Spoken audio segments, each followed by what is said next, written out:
Hey good people, and welcome back to the channel. In a few moments, I'll be sharing my thoughts and feelings on the Tubi movie 3 Secrets. Now I know that I was supposed to do a review for the Tubi movie Crush today, but I saw this movie last night and I felt that it gave me more food for thought.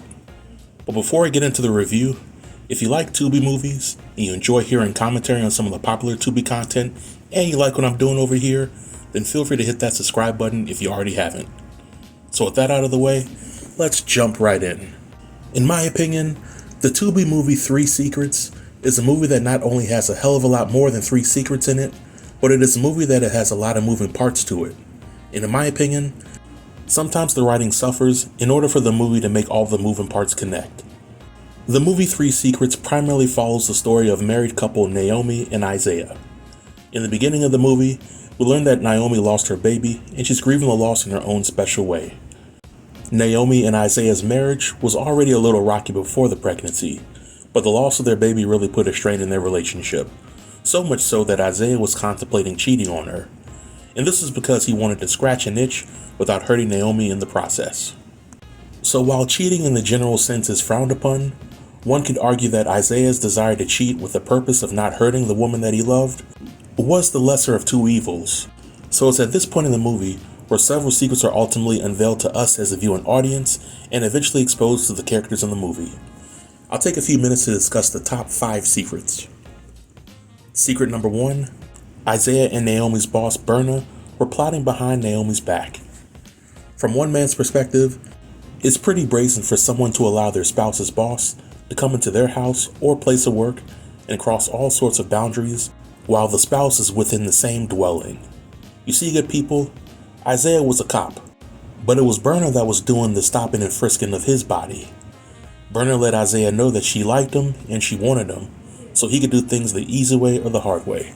The choice was his. But in an attempt to show some level of dignity and restraint, Isaiah tried to plead with Burna to stop with her wicked ways. But the effort that Isaiah made to remove himself from the situation reminded me of every person that had ever gotten killed by Jason in the Friday the 13th movies. Jason is literally walking at a snail's pace, and his victims are tripping over air to escape him. So of course Isaiah could have tried a little bit harder, but when Isaiah refuses to flat out cheat on Naomi, then Burna devises a plan to get the three of them at some techno music club, get her liquored up, and seduce her with plans of transforming their relationship into a polyamorous one. In the real world, this type of fraternization on the part of Burna would have been career suicide, because many workplaces frown upon people in a leadership capacity who get into relationships with their subordinates. But I know that this world is make-believe and I have to treat it as such. Secret number 2. Isaiah and his best friend / partner Emmett were crooked cops. In the movie, we see Emmett blackmailing a drug dealer for his money and drugs, and we see Emmett giving the drugs to Isaiah to use for his own personal enjoyment. So Isaiah is crooked to a lesser extent, but Emmett is a bona fide dirty cop whose misdeeds eventually come back to haunt him. Secret number 3. Naomi is bicurious. In a few flashback scenes, we see Naomi as a child having a female friend over the house, and she experiments with her sexuality by kissing her female friend. Naomi is caught in the act by her Bible-thumping mother, and the mother tells her that she needs just a little bit more Jesus in her life. I think it's ironic for the mother to be a Bible thumper while wearing a ladies' night t-shirt. But we all know how those Bible-thumping Christians can be, and sometimes they're the biggest freaks out there. Nevertheless, this is something that Isaiah and Burna never knew prior to the situationship becoming a polyamorous relationship. Secret number 4. Burna's master plan is revealed. It turns out that Burna didn't try to seduce Isaiah because she wanted to be with him. Burna was essentially a queenpin of a drug empire, and her son was the drug dealer that Emmett roughed up and robbed in the beginning of the movie. Burna's master plan was to seduce Isaiah in order to get him on her side, with the ultimate goal of getting Emmett arrested. The problem with this plan was that Isaiah wouldn't go through with it without involving his wife Naomi, which in a nutshell means that Burna planned to use Isaiah and Naomi to get her son out of trouble. Again, Burna comes off as having an airtight plan of action, but in her position, she has too much to lose at her job and with her son when she plays these kind of games. And secret number 5. Isaiah's best friend Emmett is really in love with Naomi. This secret wasn't really a secret to most people who watched the movie. From very early on, Emmett would make comments about Naomi to Isaiah, whenever Isaiah wanted to vent about his marriage to him. And the kind of comments that Emmett made would only come from a hater and not a true friend. But Isaiah's obsession with Naomi led him to setting Naomi up to get robbed, and it led to him killing Isaiah while framing it as a suicide. So if I had to rate the movie on a scale of 1 to 10, I would rate it a solid 5. I appreciate the acting performances for what they were, and I thought that the overall production of the movie was pretty decent. However, it is my opinion that the writing and editing for the movie was a little disappointing. In this movie, there were a lot of themes that seemed to be in competition with one another. These themes include how to heal after losing a child, exploring the polyamory lifestyle, crossing ethical boundaries in the workplace, corruption within the police department, a mother's love for a broken son, and the list goes on. In my opinion, there are times that this movie seems like 2 or 3 movies that have been wrapped into one story that's interconnected by moments of shock value.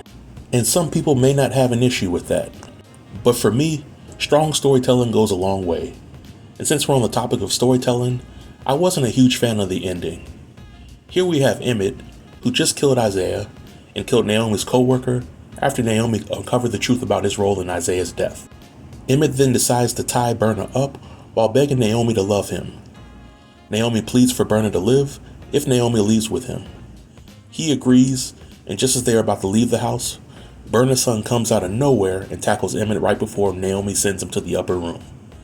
When it's all said and done, Naomi and Burna agree to take things slow while making a lighthearted joke about going to work the next day.